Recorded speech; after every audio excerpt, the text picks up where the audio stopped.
പണ്ടൊരു നാട്ടിലൊരു കുതിരയെ കെട്ടുമഴിച്ചു വിട്ടേ.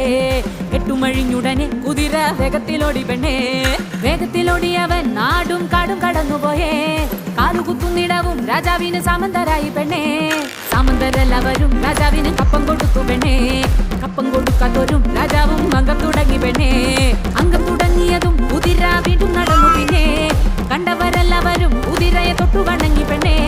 അങ്ങനെ ഇങ്ങനെ നോക്കിയാൽ എങ്ങനെ ആശ തീരും, ഇമ്മിണി കാശ് തീരും. അങ്ങനെ ഇങ്ങനെ നോക്കിയാൽ എങ്ങനെ ആശ തീരും, ഇമ്മിണി കാശ് തീരും.